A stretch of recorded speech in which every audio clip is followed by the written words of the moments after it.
真好玩，真可爱。这个小手啊，挺好看的。贵客呢？师傅，师傅，娘亲，你怎么来了？来，拜过娘亲的师傅墨渊上神。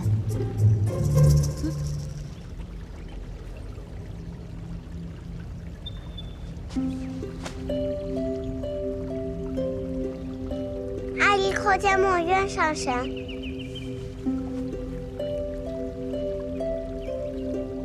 起来吧。谢上神。阿离此番本是代替父君与东华帝君一道来拜见上神的，只是东华帝君出了一些小状况，剑法暂失，只能让阿离独自来了。你的父君是？九重天太子夜华。就是徒儿那个未婚的夫婿。阿离，你的父君呢，是我师父的胞弟，父神的儿子。因为一场大战，元神便沉睡了，化作金莲，一直在这莲池中。后来因为机缘巧合，才成了太子夜华。父君是娘亲师傅的弟弟。那我该如何称呼墨渊上神？是大伯还是太师傅？娘亲，这辈分好像差了很多。不如等你爹回来问你爹。哦。哎呀，没想到啊，还没成亲，孩子都这么大了。17呀，你可真是让师兄我刮目相看呀！不错不错，17真是捷足先登，绝对是我们这里最早有子嗣的。是，哎，是啊，你看看大师兄，到现在还孤家寡人一个，嘿，怎么好意思？哎，师傅不也没结婚，干嘛提我呀？别把我们家团子吓到。去玩吧。是啊，真是可爱。来，哎呦，哎呀，真可爱呀！小脸。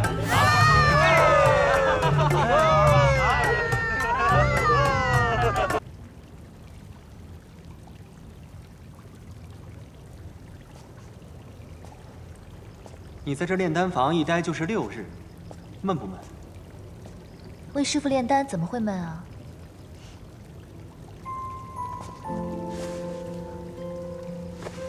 ？16师兄，你还记得我们刚拜师的时候吗？怎么会不记得？你我同时踏入大殿，同时想要拜师，就为了谁做16，谁做17，还争了好久。哎呀，说起来师傅还真是偏心，虽说叫我做了师兄，却把刚才练好的玉清昆仑扇给了你。你呀，就是命好。你还说，不就是因为那把扇子，我叫了你9万年师兄，你还觉得自己亏了17，没什么。怎么啦？想说又不说了，一副丢了心肝的样子。你说什么呢？我这么没心没肺的人，怎么会有这种时候？对，你这么没心没肺的人，怎么会有把一颗心挂在别人身上的时候？16师兄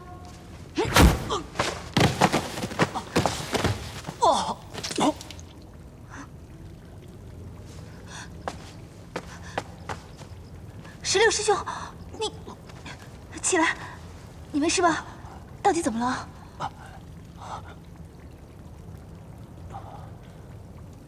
上神就是上神，你这一掌也太厉害了，我险些命丧当场。我这一掌不过与你开玩笑的，而且你的修为7万年前就不应该这么低了。这7万年，你就算再懈怠，也不应该是这样的。到底发生什么事了？不关你事。好，你不想与我说便别说了。但是我猜，应该是因为你那露水情缘吧。还真被你说中了。他长得好看吗？比你好看。真的？在我心里，比你好看100倍、1000倍。不与你说了，明日师傅就要闭关了，师兄们也都各自要回任上了。你呢，16师兄，打算去哪？我要去无望海。无望海，那不是天族安葬的圣地吗？你去干什么？还能干什么？当然是终此一生，为天族守墓，直到灰飞烟灭，身归混沌。你别开玩笑了，墓有什么好守的？你不懂。当一个人再无所求的时候，你让他干什么都是一样的。再说，这是我曾经对上苍立下的誓言，只要上苍能够成全我当时的心愿，我就要在无望海度过余生。师兄，你别问，问了我也不会告诉你。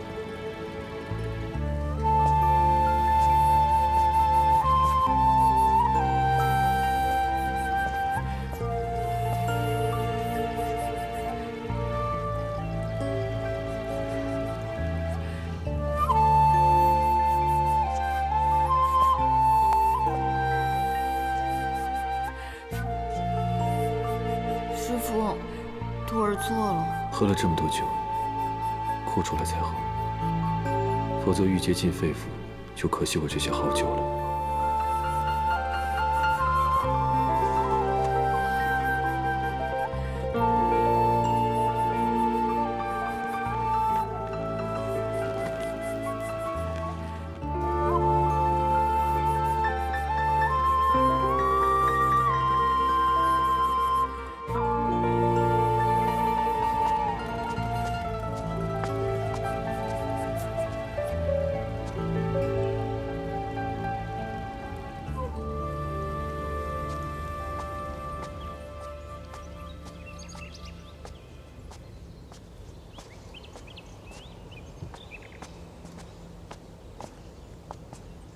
师傅，这是之前折颜炼好的丹药，师傅，你一道带入洞中吧。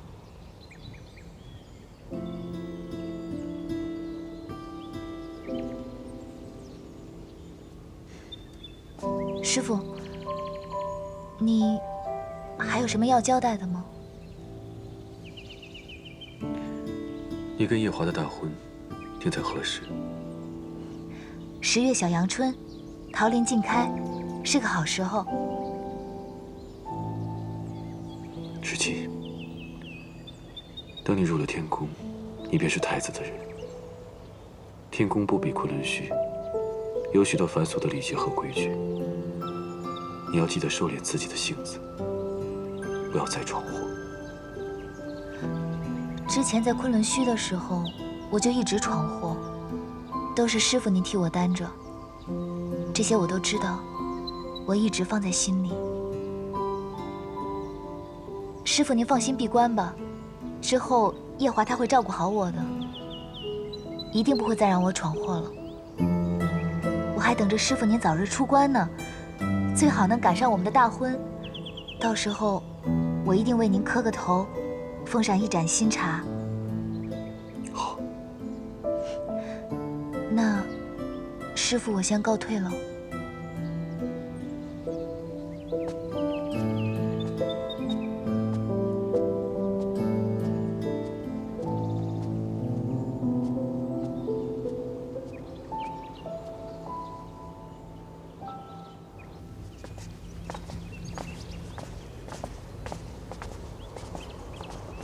好了，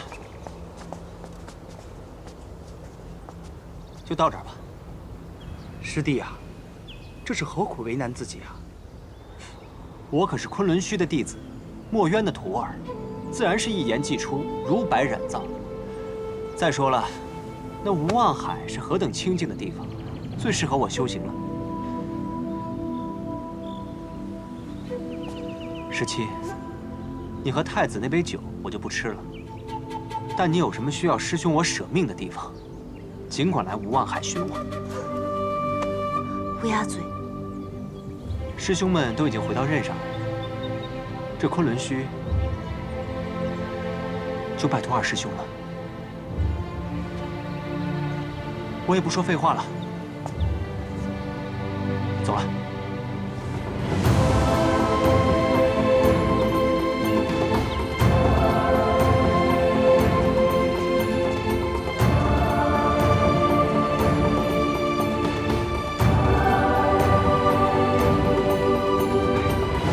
都回去吧。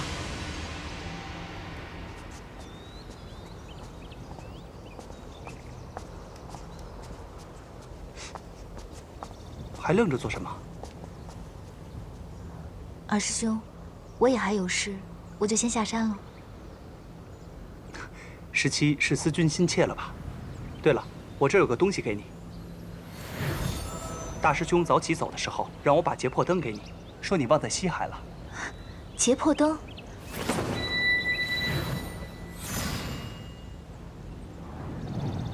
要不是大师兄帮我拿回来，我险些忘记了。这终归是天族的圣物，要归还的。在师父闭关的这段时间里，就辛苦二师兄照应了。瞧瞧，假客气了不是？那不只是你师父，也是我师父啊。如果昆仑虚有什么事情，一定要来青丘找我。我就先走了，二师兄。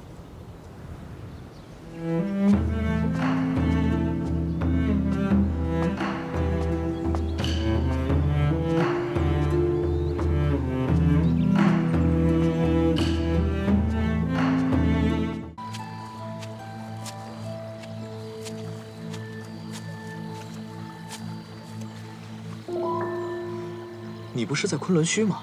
怎么忽然来桃林了？四哥，你可晓得阿离的凡人娘亲？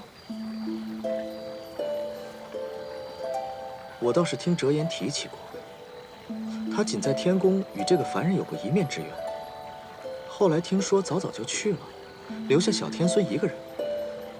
怎么，你没问过夜华？我自打知道夜华爱过一个凡人，我就一直不想提起这件事，所以没有问过他。这人都没了，你还计较什么呀？我也觉得同一个死人置气很没意思。那你还哭丧着脸干嘛？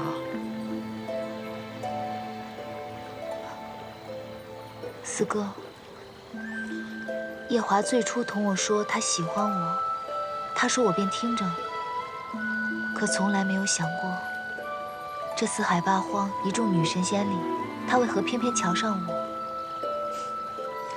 瞧上就是瞧上了，情爱这个东西哪那么容易猜想啊？这东华帝君明知道他和凤九没有缘分，为何还要和凤九在凡间牵扯呢？四哥说的是，但是后来我也喜欢夜华了，我们两情相悦，我也没想着再问他这个问题。现在仔细想想，我在东海第一次见到他，他就把我认作了团子的亲娘。四哥，您说如果夜华喜欢我，只是因为我长得像团子的娘亲，那我跟一个替身有什么区别呢？夜华爱那个凡人爱了300年，这300年来，他一直都情深似海，从来没有变过。怎的一见到我，就移情别恋了？我与夜华也仅有过数面之缘，若论了解，你理应了解得更深一些。他对你是不是情真意切的，还是别的什么？你自己难道就没有感觉吗？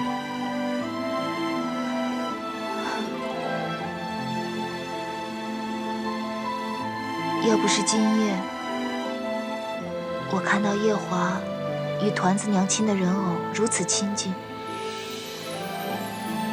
我是还可以骗自己，他对我是真心实意的。我爱夜华是因为我爱他这个人，但如果夜华爱我，只是因为我长得像团子的娘亲，他对那凡人的相思不得，转而求其次才找的我。他这种抬爱，我实在受不起。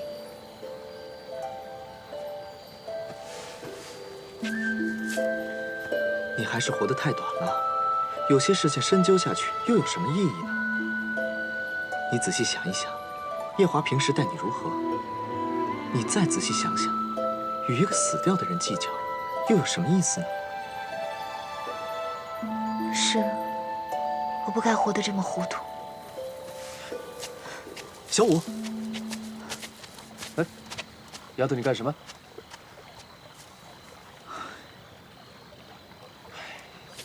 怎么一阵风一阵雨的？前一阵子不是顺风顺雨，又要嫁人，师傅又回来了，整天笑得合不拢嘴吗？这天祖果然是和我们青丘相克。怎么了？发生了什么事？唉，不知道，这小儿女之间纠缠的心思，搞不懂。不懂就对了，让他们自己去瞎折腾吧。先把药喝了，熬了3、4个时辰。又吃药？你该不会是为了报复我在昆仑虚下棋赢了你，故意往药里放了什么特别苦的东西吧？真真呐，真真，从懂事开始就总是喝药都是这样，老说我在里边放了特苦的东西。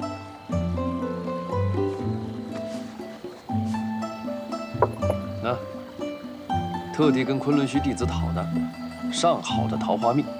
你把我当1岁娃娃哄啊？吃药配花蜜？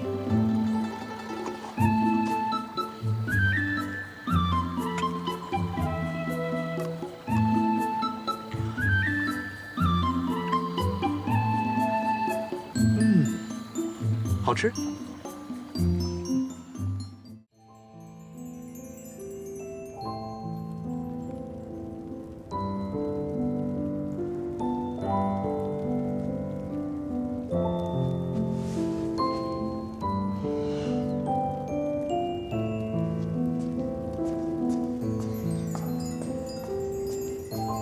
姑姑可要用膳？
姑姑从十里桃林回来了，这都睡了2日了。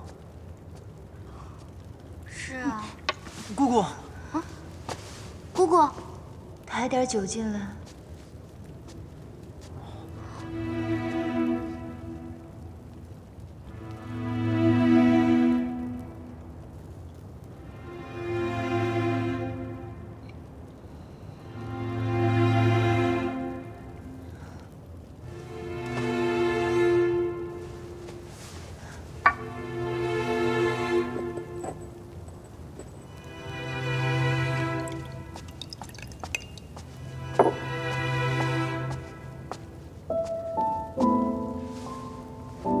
姑姑，来了。哎呀，你知道吗？几日前，我问夜华认不认识我，他说他不认得。然后呢，过几日，他就将另外一个女人带回家了。姑姑，太子殿下喝了忘川水，记不得姑姑也是应当的。记不得？那你可知道，他带回去那个女人，长得与团子的亲娘一般无二。素素，你也知道素素？我当初在天宫的时候，你别说了，我不想听。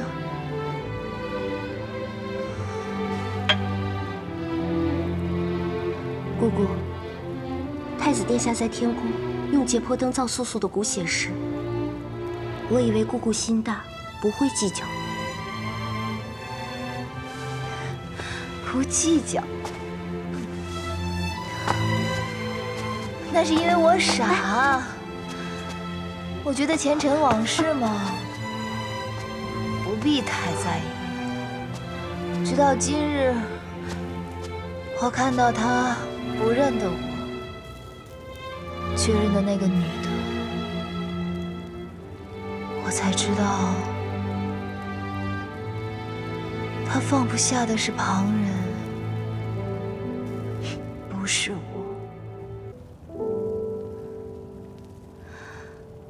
我知道，他爱那个女人比爱我深，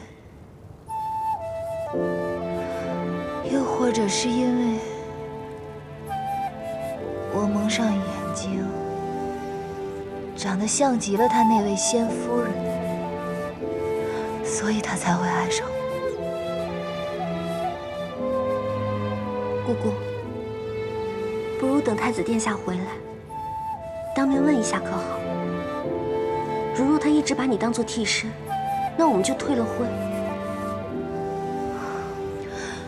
凤九从未见姑姑如此伤心。四叔一直说，墨渊上神魂飞魄散时，姑姑都没了半条命。可是今日姑姑看起来更可怕，凤九心疼。不必再说了，我想自己待会儿。姑姑，真的不让凤九陪着吗？说说话也好啊。不要说了，什么都不要说了。我只是想不明白，所以折腾自己罢了。那姑姑，为了青丘，你要保重身子。为了青丘，对，如果我退了婚，就只能回青丘了，做我的青丘女帝。你走吧。是。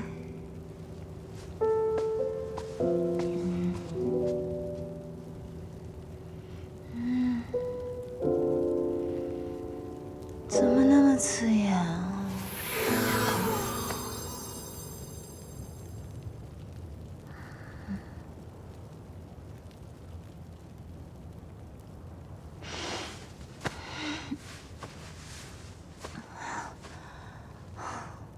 我就不信灭不掉你。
对东荒大泽立了誓，是生生世世要成为夫妻的。夜华，夜华，这九重天上就不是你这个女人该待的地方，你就从这诛仙台上跳下去，回你该回的地方。夜华，你相信我没有推他，我没有推他。我没有能力保护你，我一定会和你成亲。从此以后，我会是你的双眼。夜华，不是我做的，为什么要我去还？你放过我吧，我也放过你，我们从此就两不相欠了。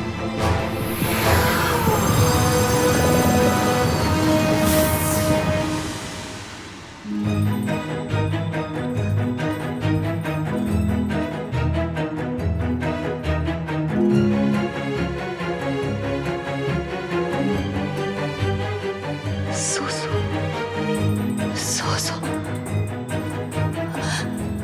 夜华，我竟是素素，素素就是我。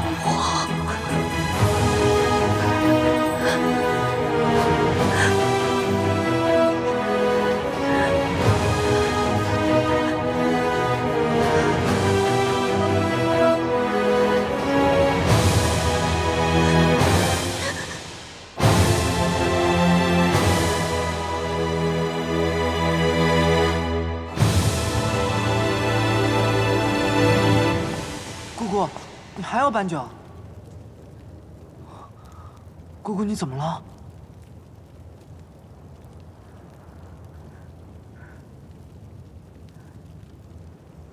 你走吧。哦。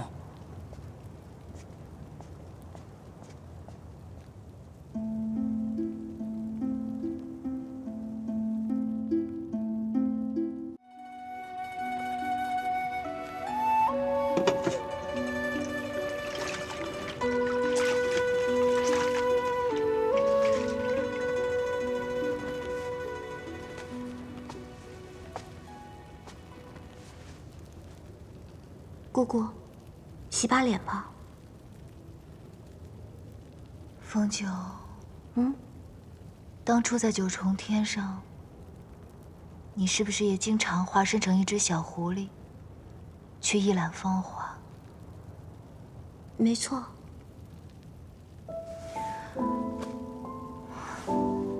素素刚怀上孩子的时候，没有人陪她，只有你去陪她。素素刚被天君抓上天宫的时候，你还去吓唬过她，因为你觉得她抢了你姑姑的未婚夫婿。姑姑是怎么知道的？这件事情除了我和帝君还有司命外，绝对没有第四个人知道。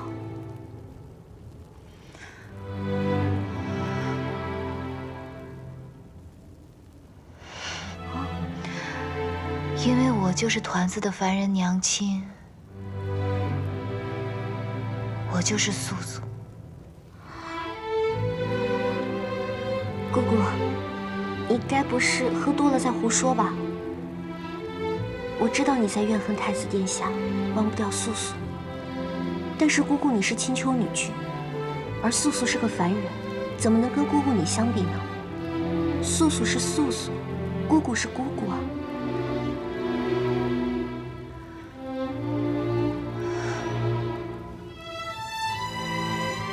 这不过是我飞身上神立的一个结罢了。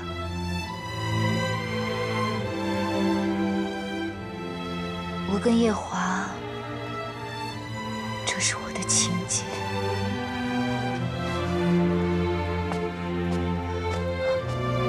姑姑，你要去哪儿啊？姑姑，姑姑，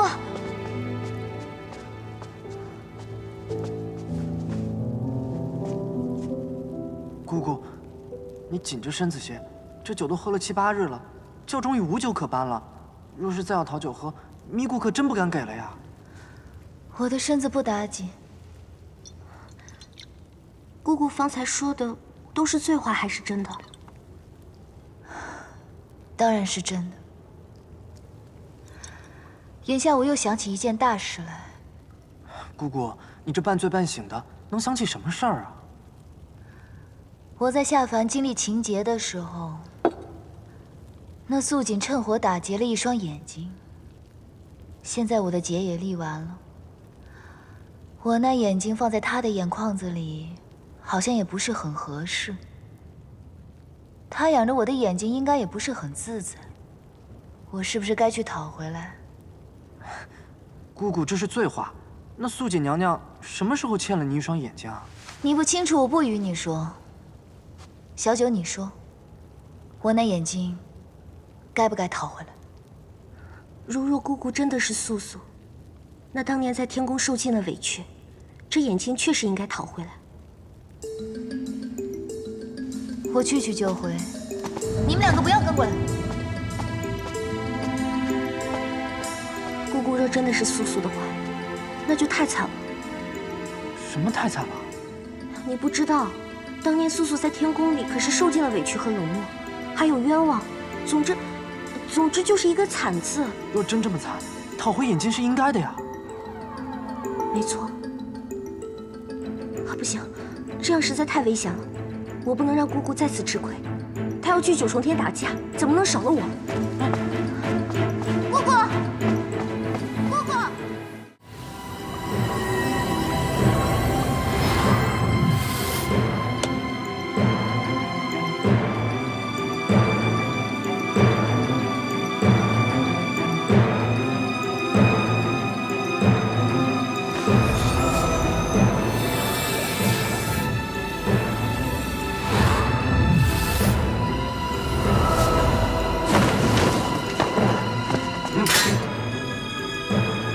青丘女君，岂是你们能拦的？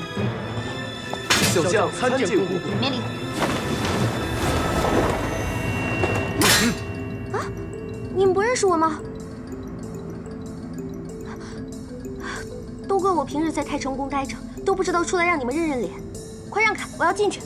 九重天岂是一般人能擅闯的？姑娘说太成宫三个字，想用东华帝君吓唬我们不成？快让开啊！我是青丘小帝姬白凤九。假如姑娘刚才就自爆，我们倒是还能信。可现在刚进去一个青丘女君，就跑来一个青丘帝姬，这世上哪有这么巧的事？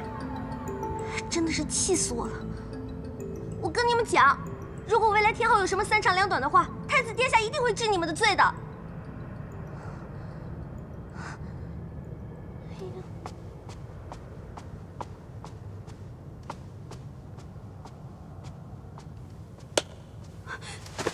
上神，哎，上神，我家娘娘。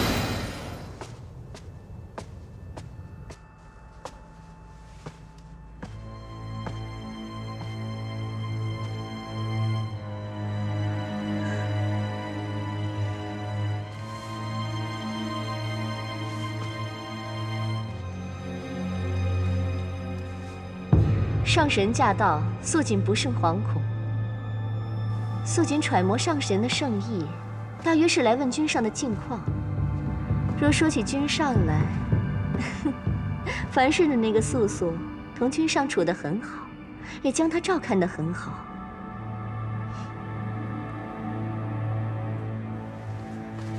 如此这般，自然最好。夜华这厢有你照拂，我便也放心了。所以今日，我便来照拂照拂你。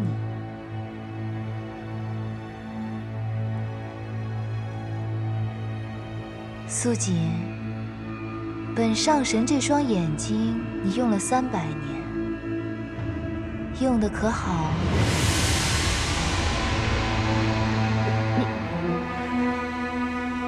你方才说什么？怎么？这双眼睛你用着用着，就忘了它的来历了吗？300年前，本上神经历情劫，丢了双眼睛在这。今日想起来，便特意过来取。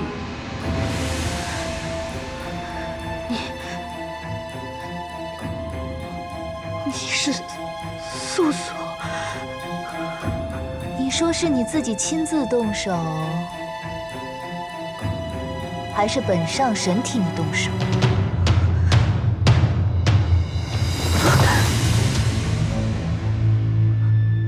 不可能！你怎么回事？不可能！不可能！不可能！到底是你自己弯，还是本上神替你弯？那个女人，她明明只是个凡人，不会是你的。她明明只是个凡人，不会是你的，不会。凡人怎样，神仙又怎样？只因我300年前化身为一个凡人，脓包了些，就准许你这个小神仙来夺我的眼睛，诓我跳诛仙台吗？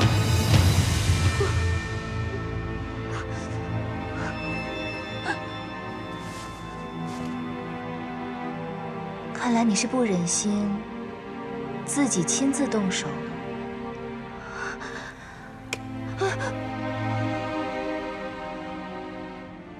本上神近来人逢喜事，酒喝得多了些，手可能有点抖，弯的时候会有点痛，你多担待。不要挖我的眼睛！不要挖我的眼！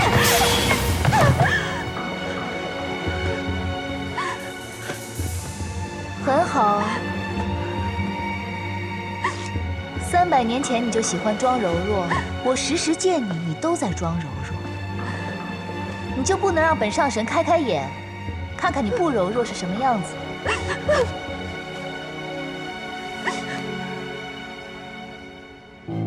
那日夜华剜我眼睛时，对我说：“欠人的，终归是要还的。”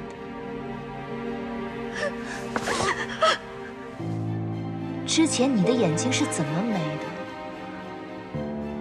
我们2个心知肚明。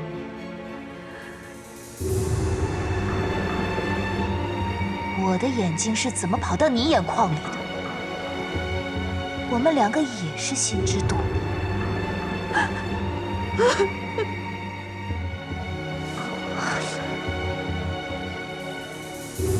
我就是想要问问你，我怎么就不能拿回我的东西了？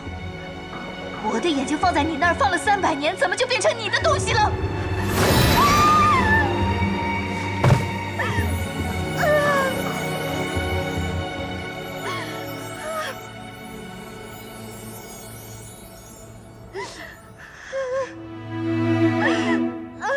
？300年前的事，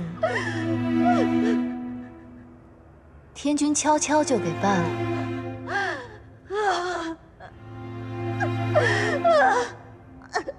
今天的事我便也悄悄办了。你欠我的事情一共是2件，一件是眼睛，还有一件是诛仙台。眼睛的债今日我就当你是还了。至于诛仙台，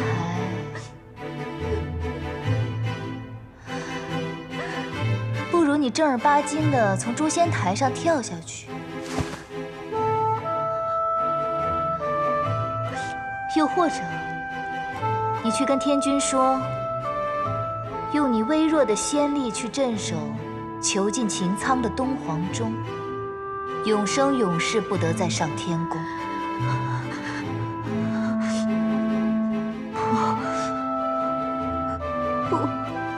我绝不。不错嘛，终于勉强硬气了一回。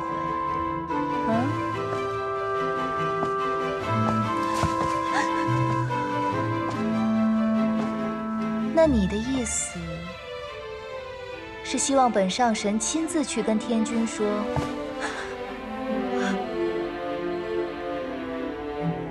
但你也知道我这个人此一时彼一时，到时候我跟天君说的，可就不一定是眼下这一套了。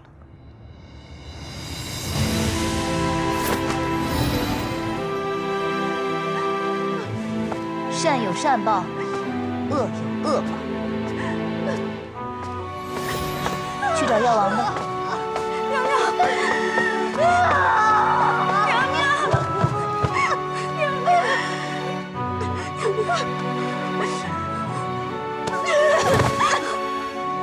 白浅，我一定不会放过你。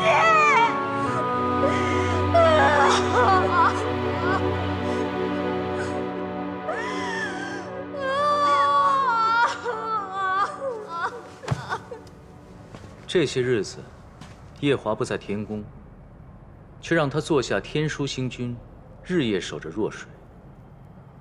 会不会有什么蹊跷之处？估计是太子殿下快要大婚了，怕异族有异动。毕竟弱水河是天族和异族的接壤之地，总要多加守护才是。不会有这么简单。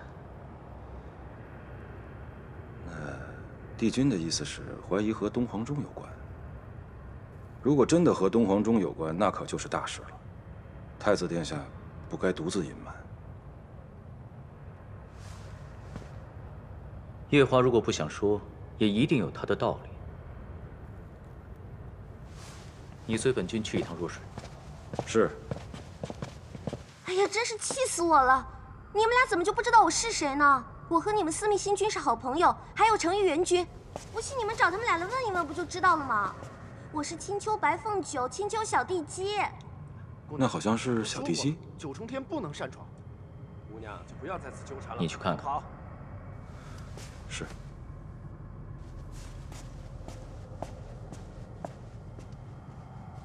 小殿下，哎，今日怎么有空来九重天？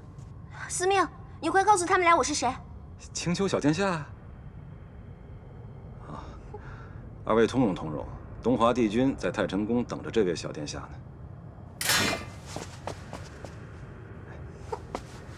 哎！别再胡闹了啊！天规森严，你若是再惹祸，帝君也帮不了你。我没有胡闹，我姑姑来找素锦娘娘了，我不能让她吃亏啊。什么？我和你说，我姑姑就是当年太子殿下放在心尖上的凡人娘子素素。上神就是素素。嗯，你可别骗我。我没有骗你，真的是我姑姑她自己打碎了劫魄灯，想起了前尘往事。她说当初做素素的时候，是她飞升上神的情景。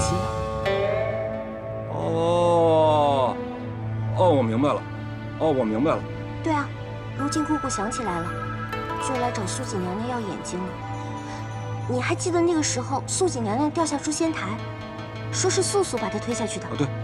姑姑想起来之后，知道她是在冤枉她，所以她就来找素锦娘娘要眼睛了。那岂不是要大闹一场？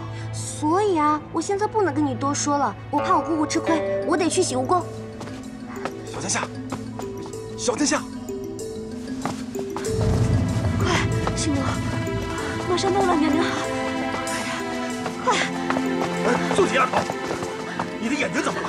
叔伯，叔伯，你们要替我做主，快带我去大殿，快！苏姐，你给我站住！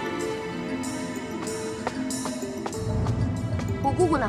你姑姑她抢了我一双眼睛，我正要去找天君要说法呢。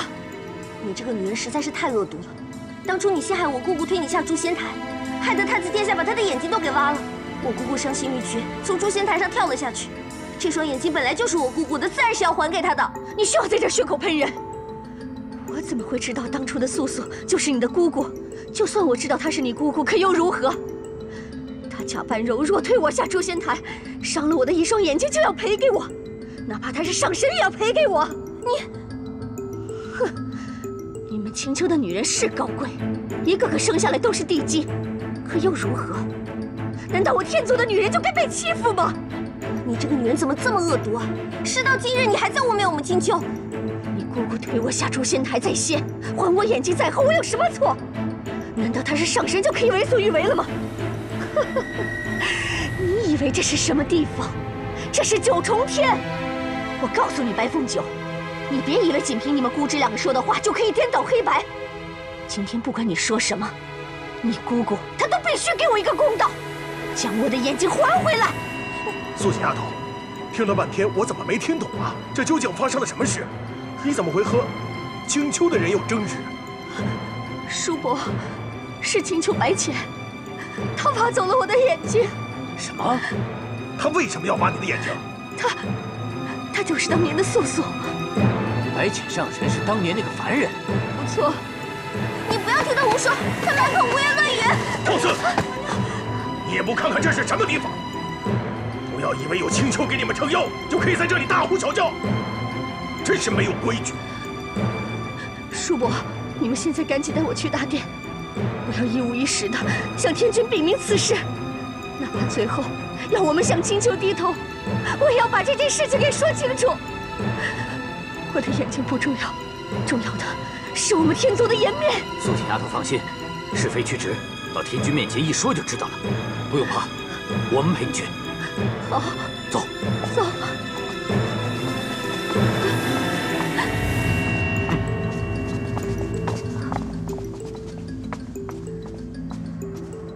绝对不能让他去蛊惑天君，他才是颠倒黑白的那个人。你不要拦我！跟我走。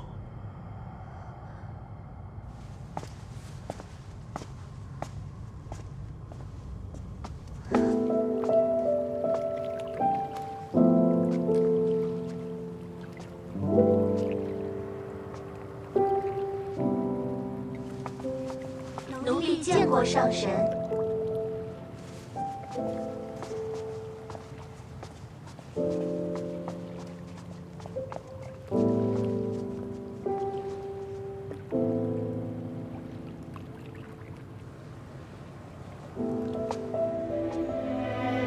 夜华，你可晓得，300年前的痛就像痛在昨日。什么大义，什么道理，什么为了维护我这一介凡人而不得不为，我全不想管。我只记得宿在一览风华中的一个个孤寂的夜，一点点被磨尽了卑微的希望。夜华，你让我如何与你成亲？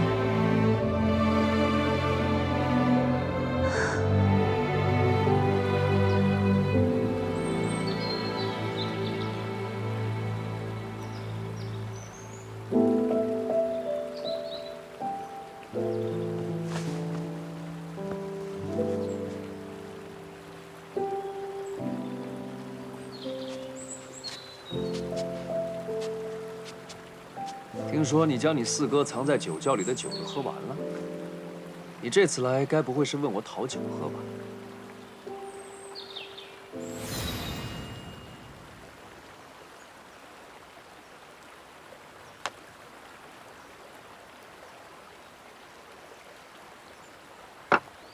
啊，这双眼睛于300年还能被你找回来，真是奇事啊！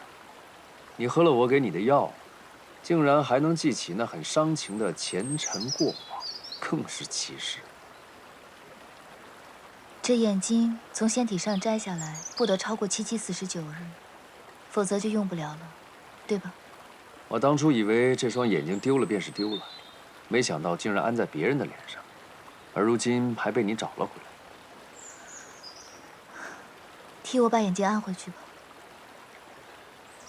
这安是可以的，不过你且等我把上面的浊气先清除完之后，清完了才能帮你安上去。不急。小五，你还没告诉我究竟是何人拿了你这双眼睛？一段情节，不提也罢。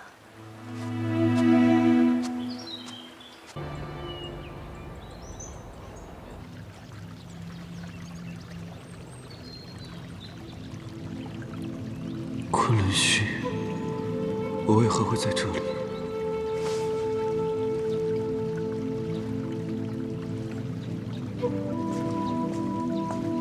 夜华，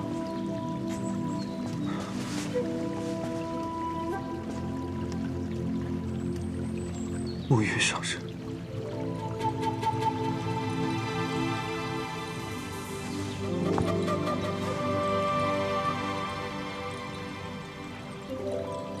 夜华，或许你该改口叫我一声大哥。大哥，你是父神的儿子，我的同胞弟弟。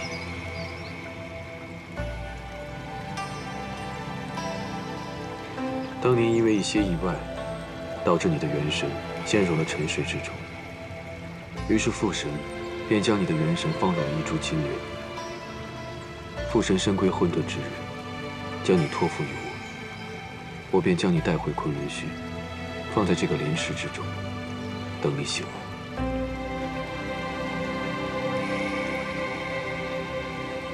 当年白浅在此学艺时，最喜欢照看的便是你这株金莲。或许这就是冥冥之中的天意，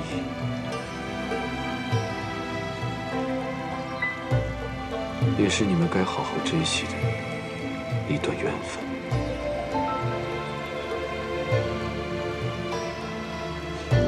我本是在闭关，后来还是想见一见你，毕竟我已经等了你10几万年了。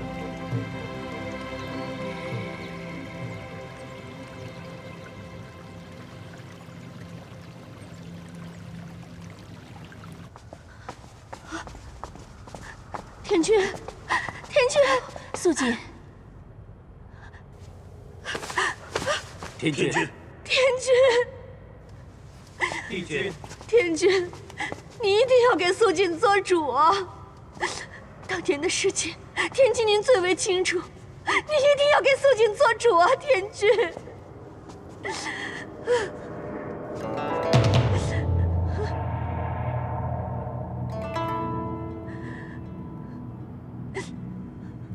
你先起来。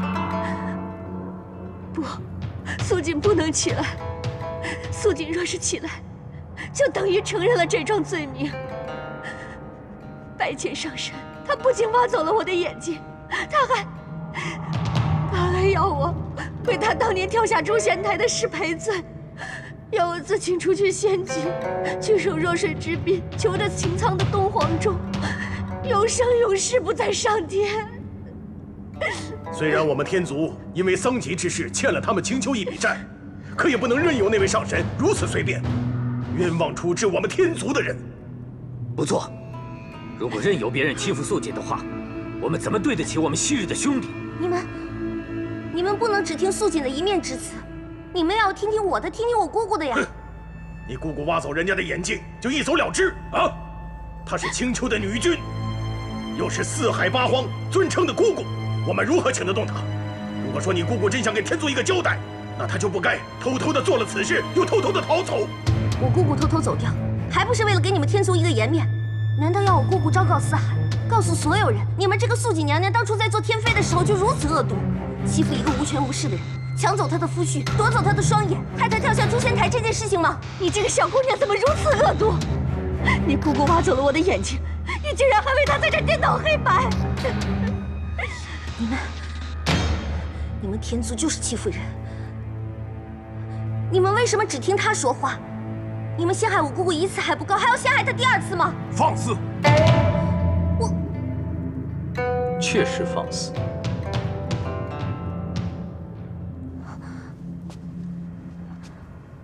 帝君，你不是来帮我的吗？现在为什么帮助素锦说话？这件事情扑朔迷离，每个人说的都不同。本帝君有句话，虽然可能会得罪天君，但还是觉得必须要说。帝君请说。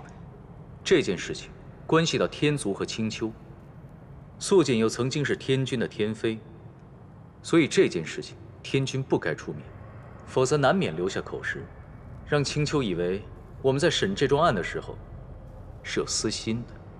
帝君的意思是，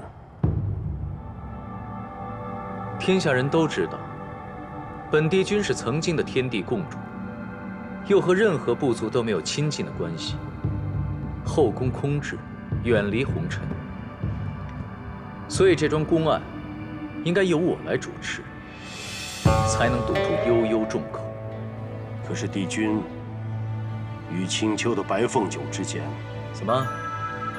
我刚才说的还不够清楚吗？帝君这是要让本君从这件事中抽身，要给青丘一个交代。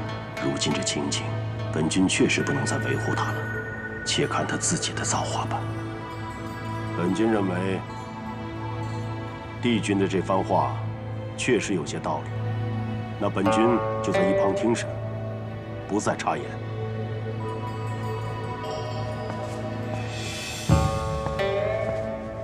素锦，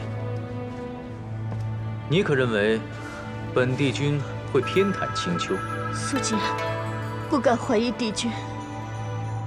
你们呢？可认为本帝君会偏袒白浅？臣等不敢。那素锦，你就慢慢说吧，就从7万年前说起。我久居太晨宫，并不知道你们的事，现在就给你们这个机会，将此事说清楚。是，那青丘白浅他还威胁我，让我来天君这儿领罪，让我去守弱水之滨，求着擎苍的东皇钟，永生永世再不上天，对吧？对。免礼。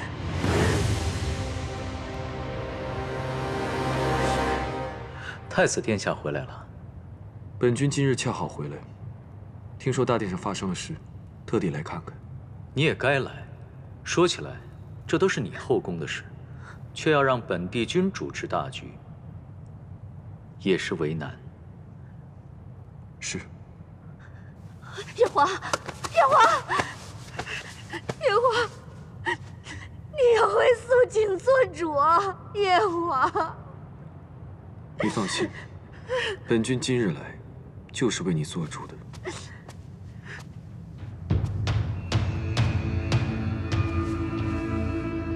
娘娘，你是谁？是我呀，娘娘。我不认识你，你不要叫我。娘娘，这是谁啊？我不认识他，让他走，不要跟着我，让他走。这是。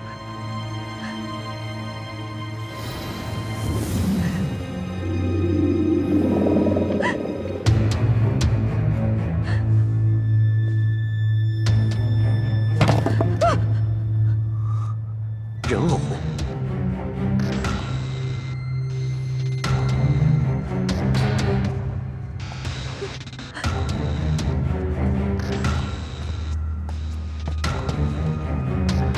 天君，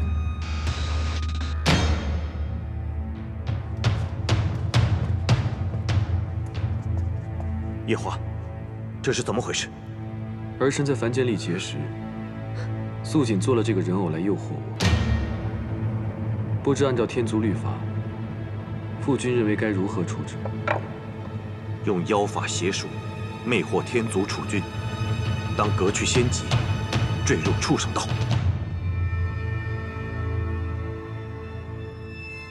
记下来。是。不，这个不是我做的，不是我做的，不是我。怎么今日连北海水君也这么闲，竟带着大皇子来大殿了？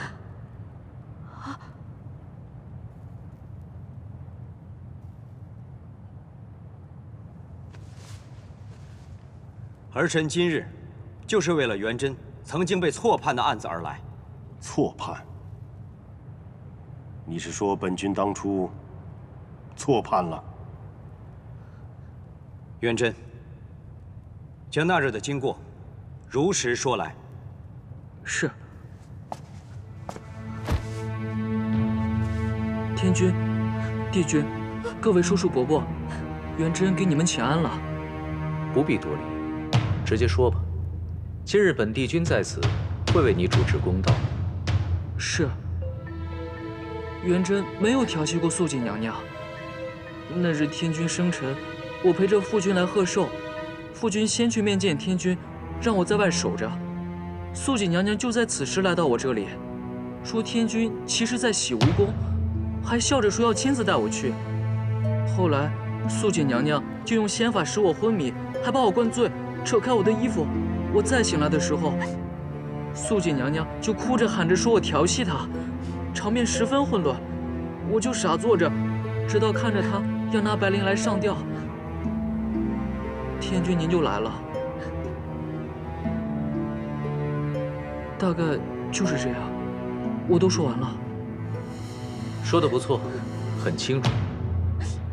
素锦，你可有什么要反驳的？他在说谎，明明就是他喝醉了酒，闯入我的寝殿，要对我图谋不轨。他说谎。元贞，那时是你第几次来天宫？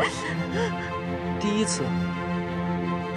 所以素锦，你以为一个第一次来九重天的人，会顺利找到洗蜈蚣，又从洗蜈蚣诸多寝殿中找到你的寝殿，去非礼你吗？想不出理由来，就先不要说话。那乐须娘娘以为，这陷害天君之孙的罪，该如何算？除去仙籍，贬至畜生道。司命在，记下。是。这还没有开始审素锦和白浅上神的案，怎么就已经这么多罪名了？不，帝君，帝君，你冤枉我！你和青丘的埋凤就串到一起，你们冤枉我，冤枉我！放肆！天君，天君，天君，你要给素锦做主啊！天君，他们都是一群小人，你不要听他们的。他们合在一起冤枉我，他们冤枉我，天君。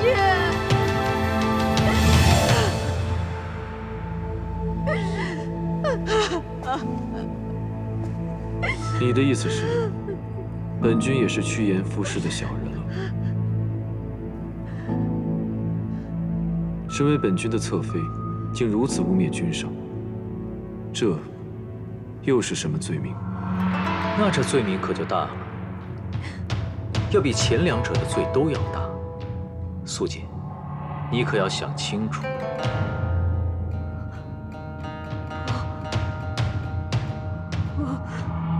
月华，月华，月华，月华，月华，月华，月华，你不能对我这么狠心，你不可以。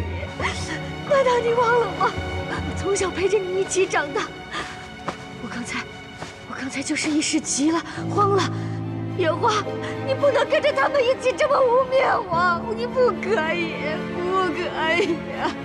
本君是天族太子，绝不会偏袒任何人。就算要偏袒，也该偏袒身为侧妃的你，不是吗？不，你从来都没有偏袒过我，从来都没有，永远都是把我往外推。无论我对你有多好，都没有用，都没有用。这接下来还要什么？以白浅上神的人品，对比面前这个劣迹斑斑的女人，如果再审下去，恐怕日后青丘会埋怨我们，相信这种人，去冤枉青丘女君吧。确实，不用再审了。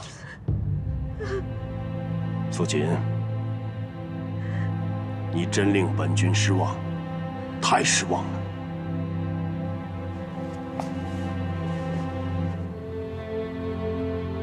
臣以为，帝君说的有道理。庆幸的是，今天大殿之上都是自己家里人，没有将这件事情的影响扩大。作为从小抚养素锦长大的儿臣，教出这样的女人，也是很惭愧的。请父君早早下旨，将素锦处置掉，以免以后再生出什么事端来。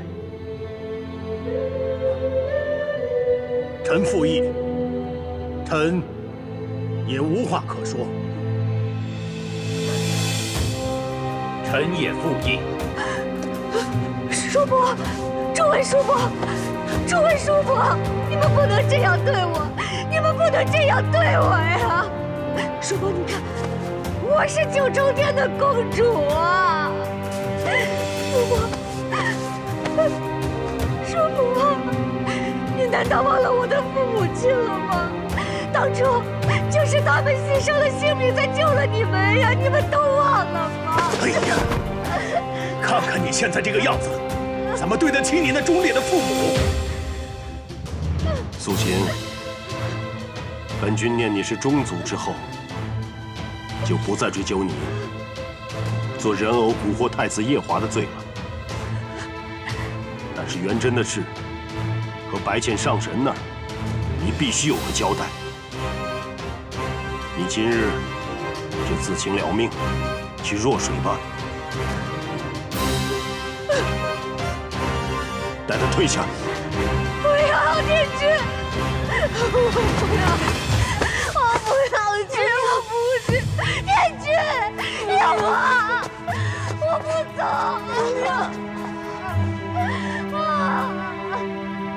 夜华，你和白浅上神的婚事不能再耽搁了。本君这就去见胡帝，定好了日子，迎娶她上九重天。孙儿遵旨。臣等恭贺太殿下。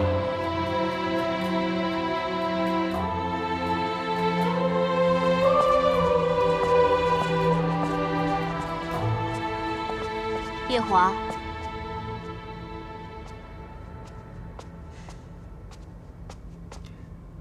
母妃有何吩咐？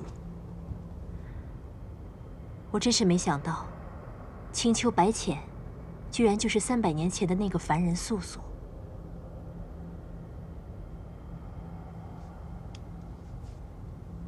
虽然为了青丘和天族的情谊，你必须要娶她，可是我还是觉得让你受了很多委屈。你们的婚期，你有何打算9月初2。什么？浅浅说，9月初2是个万事皆宜的好日子，她想在那天把婚事办了。母妃，你放心，无论过去发生过多少事，他还是我一直等着的那个人。除了他，我谁都不要。